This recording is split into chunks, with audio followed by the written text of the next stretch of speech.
Welcome to another episode of the Meal Prep Monday podcast. I'm your host and founder of Prep Dish, Allison Schaaf. Today, we are back with another interview episode. Today, I'm interviewing Amanda Archibald. She is a dietitian and the founder of the Genomic Kitchen. Today's topic is fascinating. This is something I didn't know much about. It was actually, Amanda was a recommendation of someone on the Prep Dish team who's used her services of looking at genes to try and figure out some health issues. And her knowledge and the way she brings together genes plus nutrition and always food too. So she's looking at nutrition as well as like culinary aspects, which you know I love. So we get into this and she really does a great job. Even I learned a lot from this episode. Like I said, I didn't go into it knowing a ton about what she did, and I just found it fascinating. Before we get into the episode, I do want to read an email from Prep Dish subscriber Lori. Lori says that we have been using the meal plans, and I have to say that we love it. Even my kids, who can be typical picky eaters from time to time, have been gobbling up the food we've been making from the plan. Grocery shopping has been a breeze, and I'm loving that I don't have to sit in front of a bunch of cookbooks each weekend trying to find something new to cook. I'm getting the chance to enjoy my weekends again. Thank you for doing the hard work for me. Lori, thank you so much for sharing. I love hearing this. I love that we save people time. That's one of the biggest things I am aiming towards with our meal plans is doing that hard work for you, like you said. So if you are not a current subscriber and you would like to try out Prep Dish, we do have a 2-week free trial set up. That's at prepdish.com/MPM, short for Meal Prep Monday. So head to that link and you can try out all of the different plans that we offer, from low carb, super fast, paleo, gluten-free. You get all of login access to all of the plans. And that is linked in the show notes, or if you're watching on YouTube, that's in the description below. Okay, now on to my episode with Amanda. Hi, everybody. I am here today with Amanda Archibald. She is a dietitian and the founder of the Genomic Kitchen. So I was introduced, I have a dietitian friend, and when she heard that I was doing interviews on this podcast, she said, "You have got to reach out to Amanda." I went and saw her and am just so amazed at what she's doing with nutrition and genes and diet. I was very intrigued and thought I have to reach out. So I reached out, and luckily Amanda is available to talk to me today. So I would love to welcome, and I would love to just hear a brief intro, a little bit more about yourself. Well, thanks for the invitation. And so my name's Amanda Archibald. For those who are wondering what my accent is, I grew up in Europe. So I grew up in the UK, but I've been here a long time. So I say most of my formative education in this space has been in the USA. So like you said, I trained as a dietitian, but my interest as a dietitian, as it expanded, as it all does right for us, as it morphed over the years, I landed in the genomics space pretty early on when this science was growing. So genomics looks at our total repository, if you will, of genes. So that's genomic science.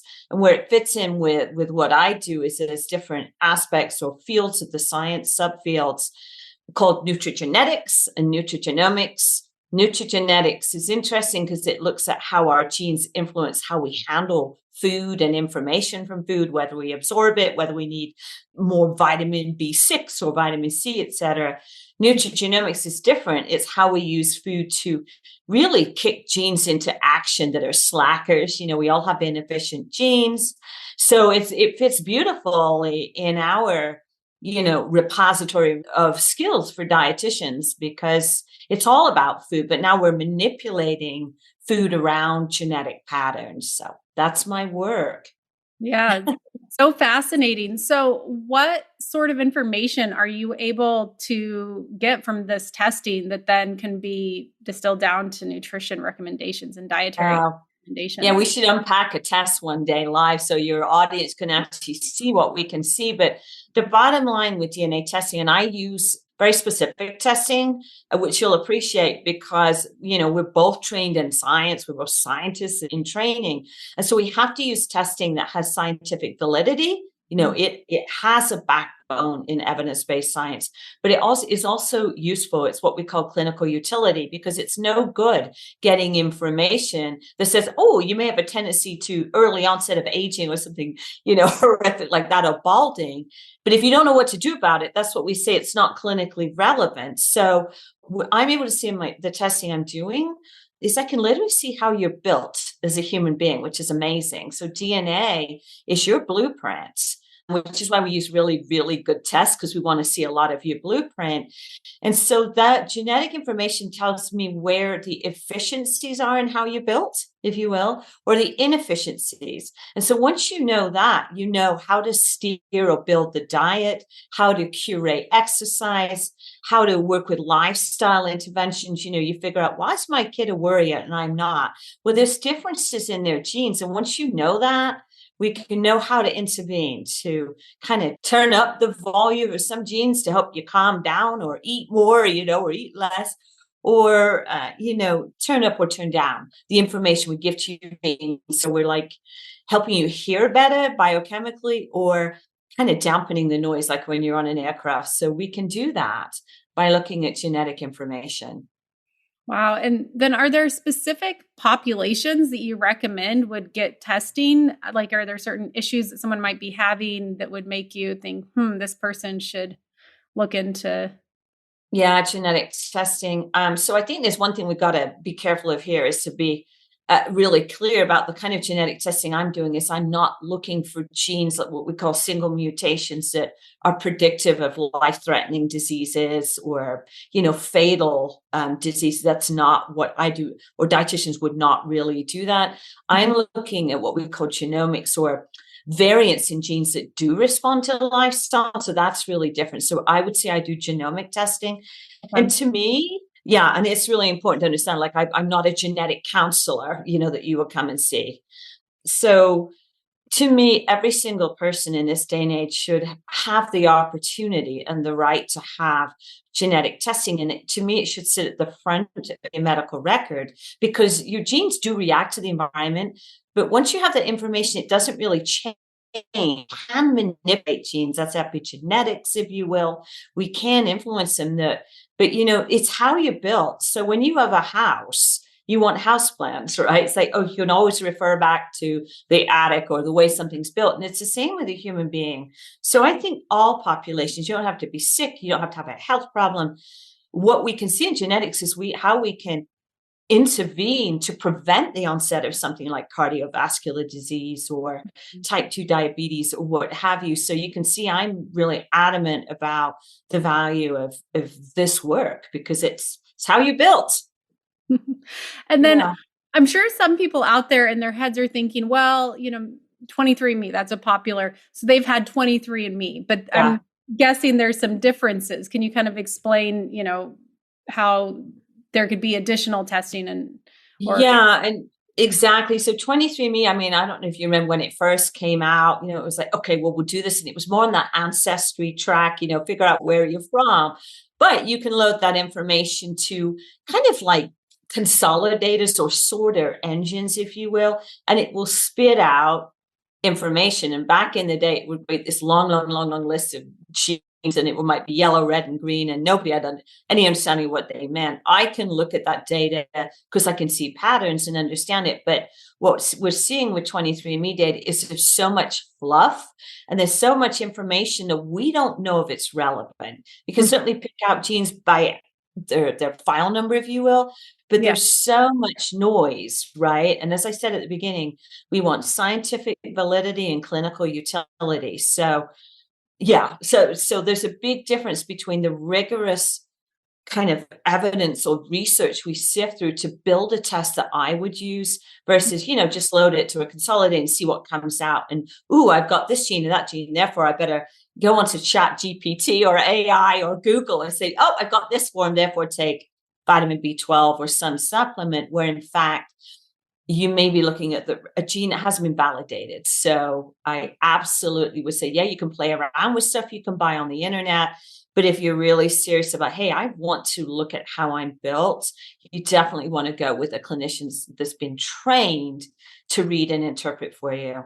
Yeah, and going back to having it be evidence-based and the research. Has to be. There's a lot of, it's not junk stuff. There's just like a lot of playful stuff. And the way to me you identify that is you can look at a report, and it may be scientifically researched, but if you look at a report, it says, okay, you've got this gene, take this or eat that.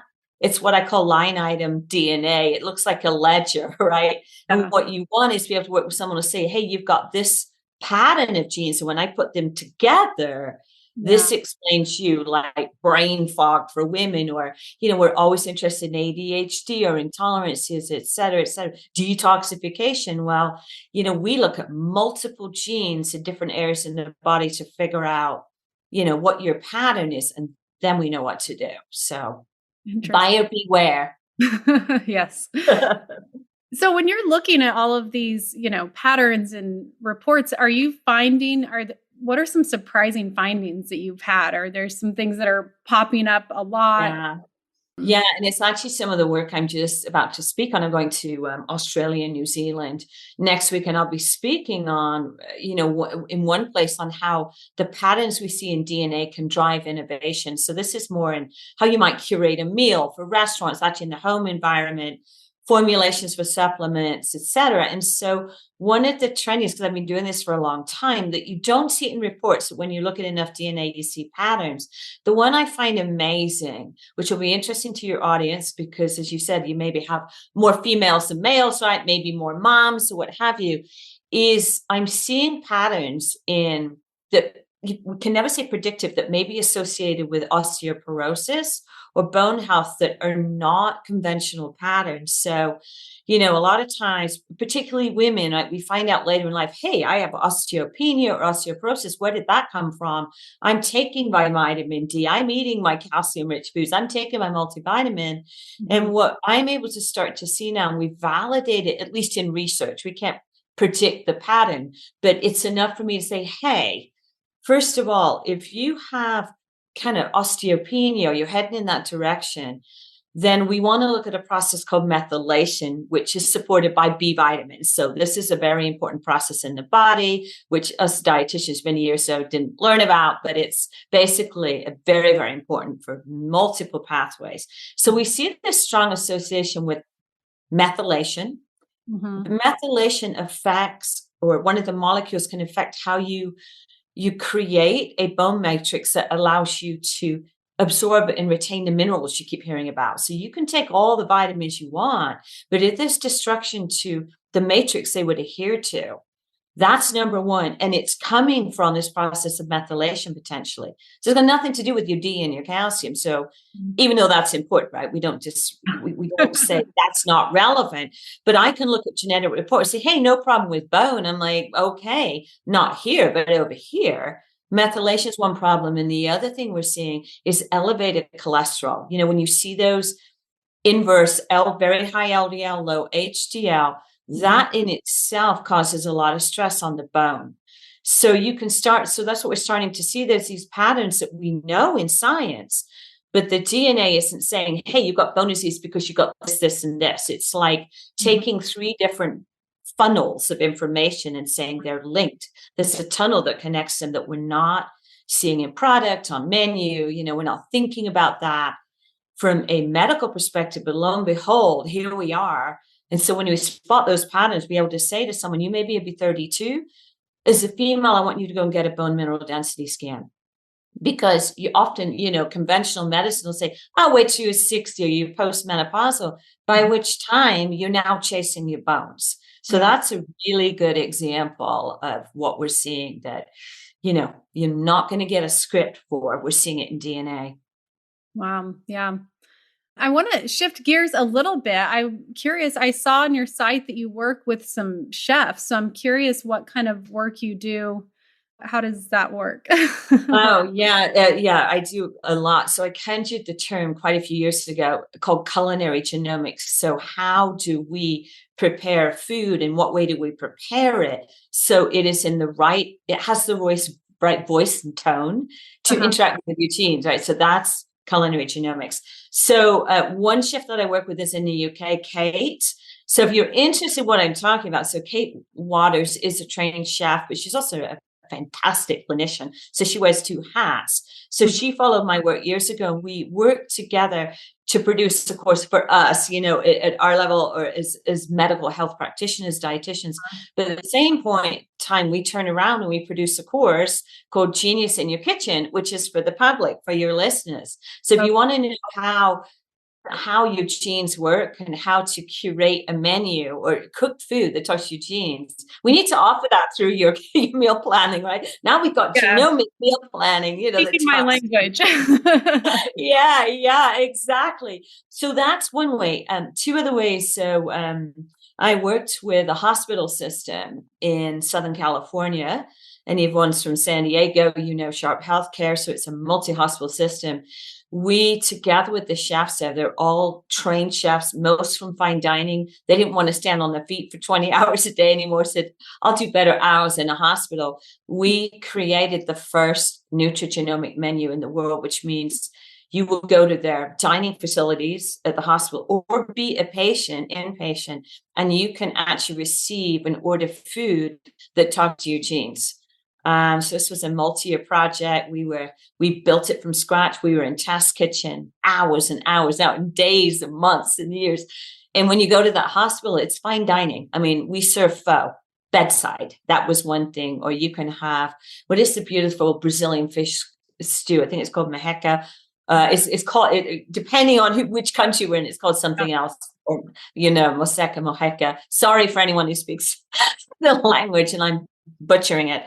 So that was incredible work. So you can look that up at Sharp Healthcare. And now I'm actually about to work with another California company that's nationwide, actually introducing menu in, not in long-term care, more in independent living communities, for residents, but also for employees. It's very important that we support both. So yes, that's a lot of work that I've been doing with chefs to date. So I'm curious, when you're doing that, are the patients, are they being tested to then match the menu items, or how are you matching the menu items? Yeah, no. And that's always the question that comes up. So if you're listening, you're like, well, how does she do that? So Genius in Your Kitchen and my company, the Genomic Kitchen, when I started it, I knew that genetic testing would not be accessible, affordable, or available to many, many, many, many people. And, it's my dream that that it should be covered by insurance, or it should be human right, or at least minimal cost to do this. And so, it's useful to know somebody's genetic makeup, because that's how we do personalized nutrition and personalized medicine. It's tweaked to uniquely you. But human beings, we are 99% or 99.9% identical. So that there are certain genes I call master genes, that it doesn't matter where you're born, what culture you are, et cetera. They all work the same way. So these genes influence master processes, like how you get rid of junk, detoxification, how you think, how you handle inflammation, how you prevent rust in your body. So there's a lot of things you can do, and it's why I wrote my book too. It's so much of how we operate is the same way. There's a set of rules and a kind of food rules or ingredients that, regardless of where you are on the spectrum, they work for you. So that's the system that we employed in Sharp Healthcare. It's called MISE, or MEAS, which of course is a term in the kitchen. Mise en place is to set up your station, right? So you can cook and produce, at least at the, commercial kitchen and fine dining. But mise en place, mise stands for specific ingredients they put in a toolbox. Those ingredients are designed to do specific things in your body, regardless of genetic testing, you'd be eating them. So when we created the menu, we used that formula so a patient could understand, if I eat these crucifers, this is how they work in my body. If I eat, flaxseed or walnuts, or I like seafood like salmon, the reason I'm eating this is because it operates this way. It talks to my genes that help me do A, B, and C. So, it's like food works pretty much the same way for everyone else. Everyone. What differentiates us is sometimes how much more or less we need a certain food, because we have specific detailed information we need. Like we need more vitamin B6 or zinc, and that's determined sometimes by your genes. So So interesting. So interesting. So as we wrap up, I think it'd be really cool if you could just kind of a practical take on that. Like, what are some of those master genes or some like overall recommendations that you recommend for good gene health, like some foods and their purpose? Or Yeah, I mean, I get asked this enough. And here's the thing. A lot of people, like their kids particularly, like, but if you're shopping, there's inevitably someone in the family who goes to the produce department and walks right past anything that's green or anything that looks like a cabbage or big leafy green. So, right, because, and sometimes it's genetic. It's because they don't taste good. So we can tweak that. These people are super tasters, which means they can pick up, on flavors that they would call bitter before any of us. You're like, what's wrong with you? The food tastes horrible. So we can tweak that with cooking. But the most important information that you can get from food really does lie in that cruciferous family, which spreads across the world, like cruciferous in like Russia or China or Vietnam, maybe a little bit different, but they're still crucifers, right? And we share same ones. Those are critical because we're able, not only are they full of fiber, and calcium and all our vitamins and minerals, but they contain something called phytochemicals or phytonutrients. These are non-caloric molecules that signal to your genes. They turn genes on and off. And so the way we prepare some of those foods allow us those foods to produce a molecule called sulforaphane. That's the magic. That's the one that turns on a master gene that helps you detoxify, helps you kind of create your own antioxidants, helps kind of in some ways sort of reset your immune system or tamp it down without going into a lot of science. So I would say absolute your crucifers, leafy greens, they're so, so important. And then the other thing I would say, because this process of methylation it's almost like mainstreaming, like people are reading about it. One of the best food sources for the nutrients you need to support that process will be your legumes or your pulses. And if you want a special look at that, seek out like lentils, garbanzo beans or chickpeas would be your real go-tos there. All legumes count, but some of them, like you want return on investment and return on ingestion, as I say, they're real superfoods to go after. So those would be my immediate go-tos. And of course, they have protein and fiber and lots of color and lots of nutrients. So right there, you're like 50%, on your way to a good meal. Awesome. Thank you. This has been so fascinating. I feel like I could sit here and talk to you for much longer, but I really appreciate your time and you coming on. Tell listeners how they can reach out to you or get a hold of you. What resources do you have available? Yeah, for your listeners, so my company is Genomic. So think of Genomic, genomickitchen.com. And if you're not a clinician, and on my website, you can look on the menu, you can read about us, but on the main menu, it'll say like experience. And you can go down there and see all the tools we have, blogs, newsletters.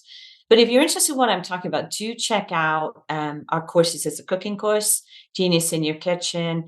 And there's another course, I think it's called the Genomic Kitchen Express, that takes you very quickly through the science, very quickly, like 4 hours. You can kind of get your hands into everything and get this overview and some recipes and understand what they are. If you want the deep dive, the cooking course with Kate is amazing. Over 100 recipes, and you understand why each recipe is put together and what it's doing in your body and the how and the why. And no, you don't need a genetic test for that.